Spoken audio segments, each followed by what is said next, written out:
Welcome to IVF This, episode 56, Fear and Safety.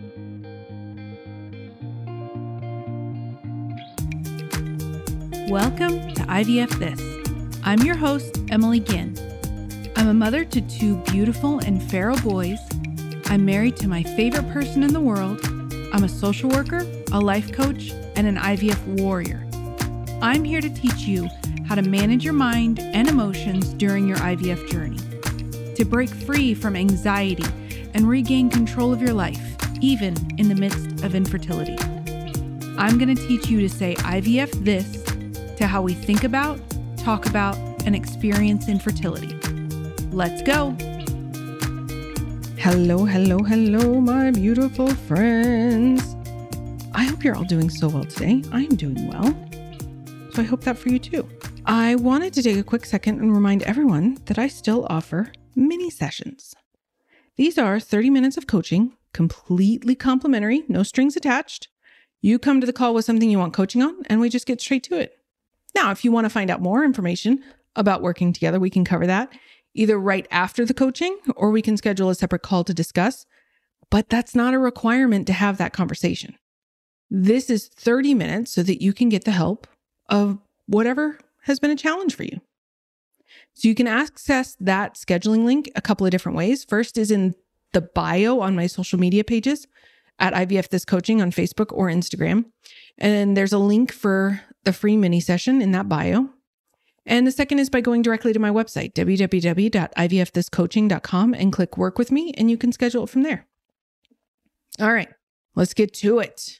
I wanted to talk about one of the most fundamental things that comes up for each one of my clients.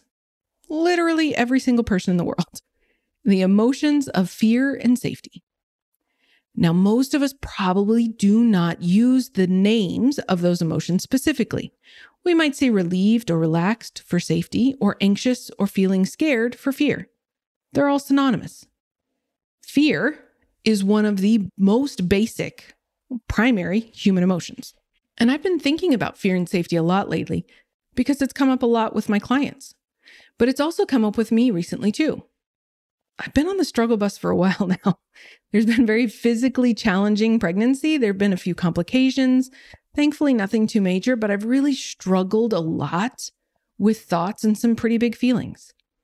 And I was thinking about how even a few years ago, I would have struggled being on the struggle bus, if that makes sense. And I think that's where most of us are. We get on the struggle bus and then we make that mean something about us as people, as employees, as partners, as friends, as parents, if you are one. We just make it mean all of this stuff about us. And then we end up staying on the struggle bus for far longer.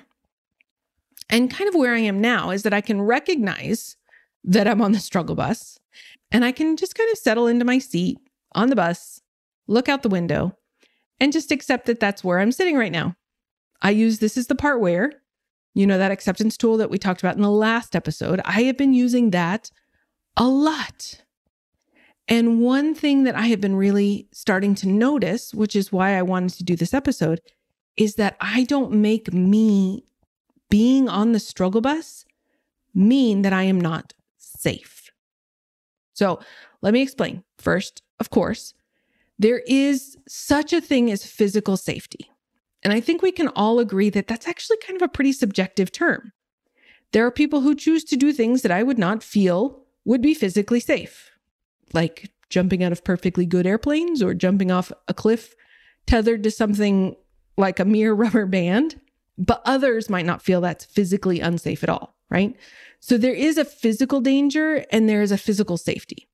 But what we're going to talk about is something that most of us don't really think about, and that's emotional safety and emotional danger, which creates emotional fear. And emotional safety, I think, is just the absence of fear. So physical safety is really just the absence of danger. One of my coaches previously described it this way. I don't think we have an emotion that feels like safety in the sense of kind of a set of sensations in your body that are associated with that feeling, like sometimes we do with anxiety or sadness or grief. I think that we talk about feeling safe.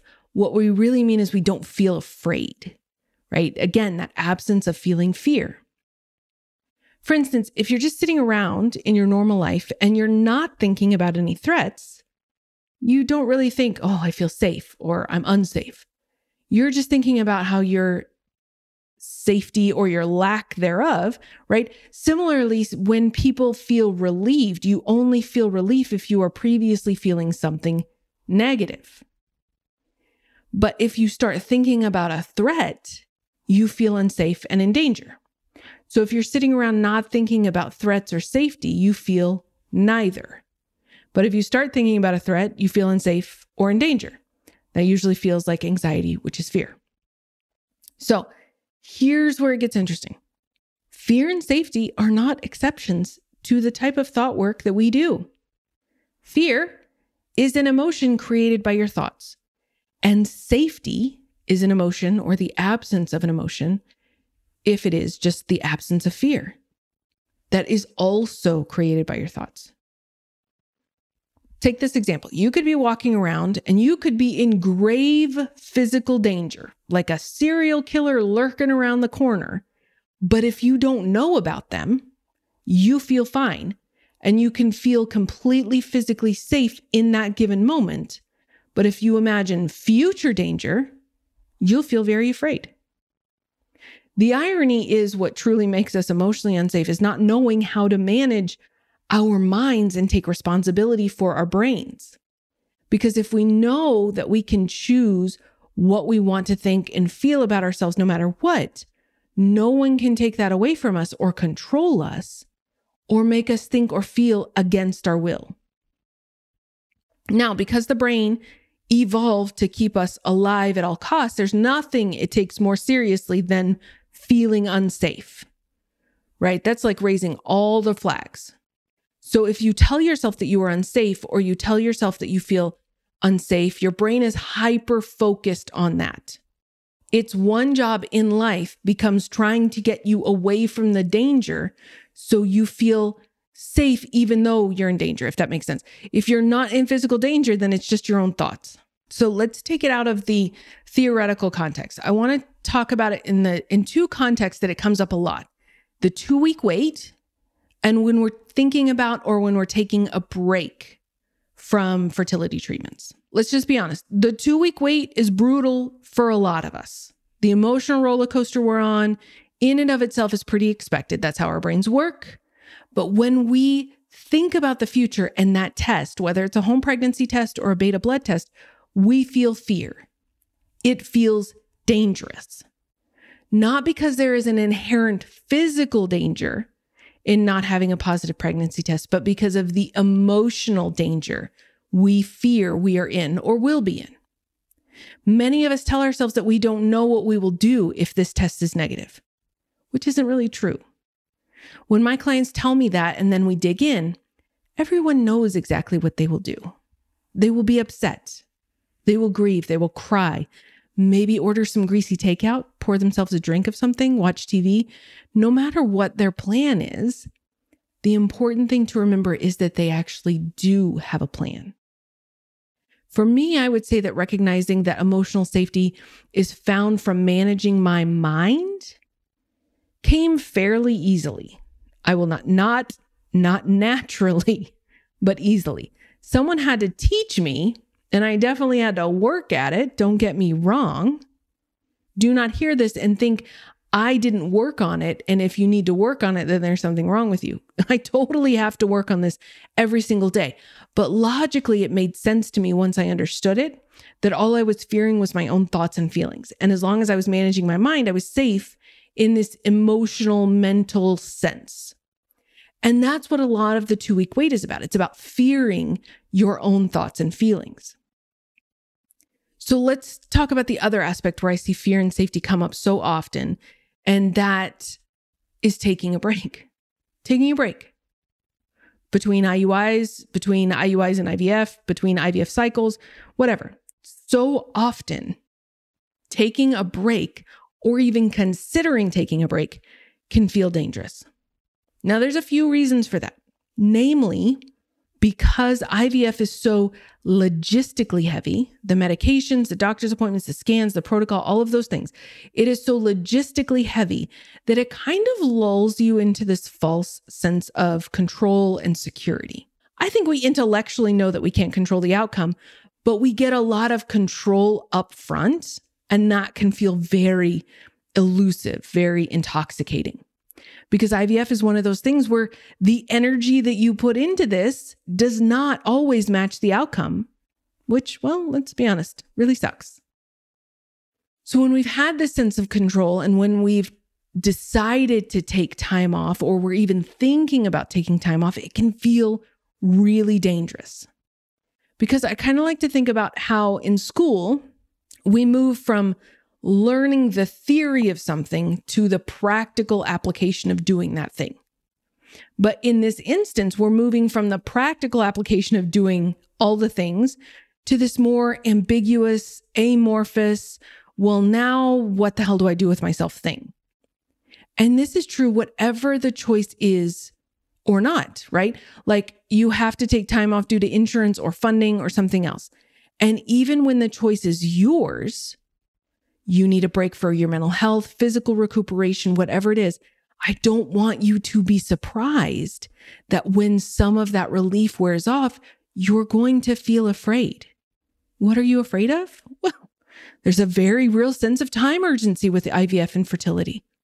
Some of it is very scientific based, and some of it, most of it, is cultural influence. So it doesn't matter if you're 21 doing IVF or you're 48. There is a huge sense of urgency around IVF, mostly due to infertility and all of the feelings associated with it feel really horrible. And when we are doing something we deem to be productive, like being in an active cycle, then we get to feel better. We feel like we have that control. We get to feel like we're doing something, and so it feels less scary. When you're left without that sense of productivity, it can feel very scary. It almost feels like you're not making progress in your efforts to have a baby. So one thing that is really important to think about when you're taking time off is to redefine what that means for you. That the productivity is the rest. That the productivity may be saving money or waiting for your insurance to cover this next cycle. That it's getting into a better physical state. Maybe you're losing weight or working on hormonal balance or something. Working with a coach or a counselor in your mental health. Anything like that.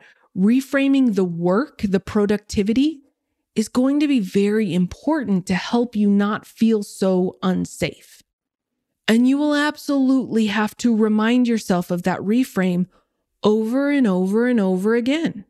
Don't be discouraged if it comes back around. It's supposed to. That's how the brain works. But you, your logic brain, knows better. You really are healing, and that is some of the most important work that you can be doing in that moment. So those are just a couple of examples of when we can feel emotionally unsafe during our fertility journey. Now I say can feel because it's not a guarantee. This might not be true for you, and that's fine. But if it is true or some variation of it occurs, then I want you to be prepared. And it occurs in many women. And obviously there's different kinds of safety that we can talk about, but our experience of an emotion or physical sensation has so much to do with how we think about it. So for instance, there are studies suggesting that stress is only harmful to you if you think stress is harmful. So what if feeling unsafe or feeling fear really is only terrible because we believe it means something that it doesn't? Your patterns have been keeping you safe. So if you're scared, for instance, of what another person might think of you, then you're going to try to keep yourself small to avoid their judgment. So if you decide to do something big and bold, whatever that means for you, you could try to coach yourself for months or years until you don't feel fear, or you could feel fear and be willing to do it anyway. Maybe IVF is your big and bold. I know it was for us, certainly the second time around. There was a lot of judgments that I heard from people because at that point we already had 2 children. Why do you want a third? People would ask. Or At least you already have to, other well-intentioned people would offer. But we were determined and we both felt an immense amount of fear. And I did coach myself along the way, but a lot of the process I did while still feeling afraid. I was willing to do the things scared. I have really coached myself on the understanding that feeling fear isn't the giant red stop sign that we're kind of socialized to believe it is. It's more like a flashing yellow caution. Possible danger ahead. But it doesn't mean an out and out stop. And it's so interesting because I think we are willing to embrace being afraid, or at least our inspirational quotes on Instagram do. Be afraid and do it anyway. But if we call it feeling unsafe, all of a sudden we act like it's an emotional emergency.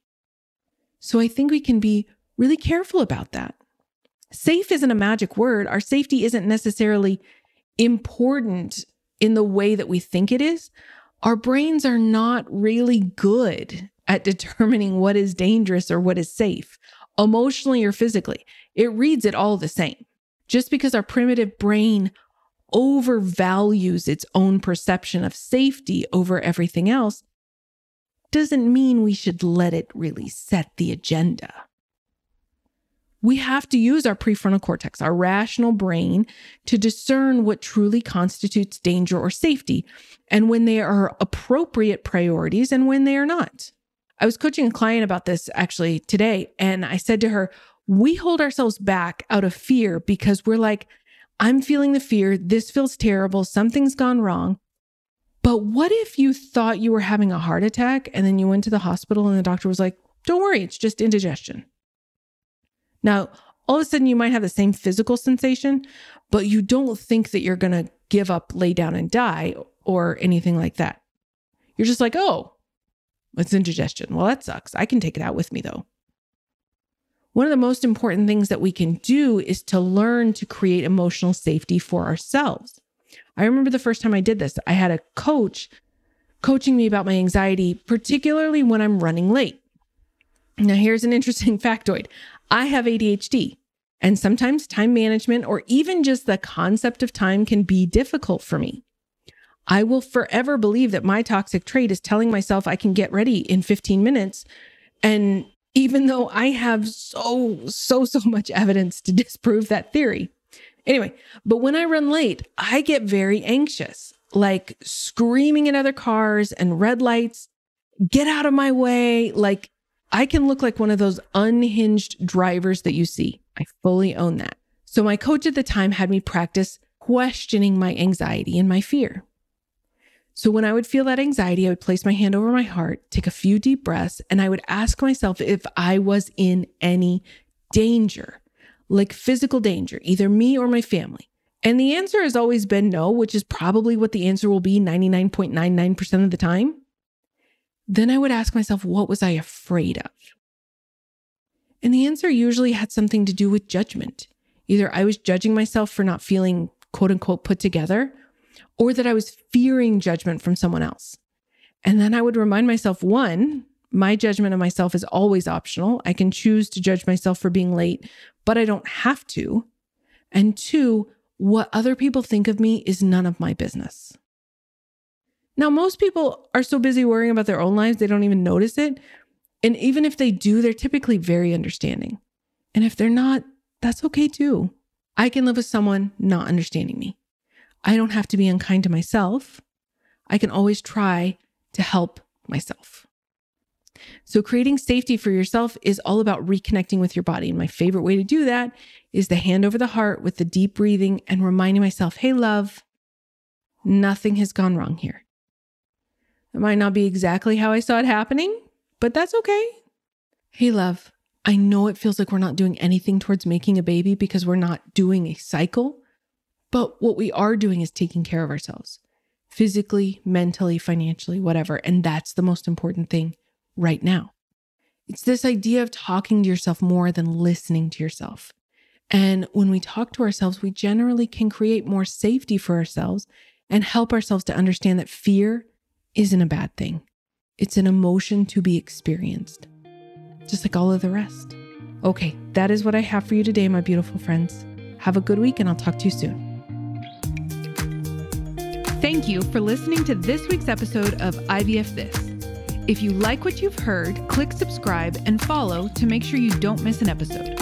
And if you want to learn more, head over to www.ivfthiscoaching.com to learn how to work together.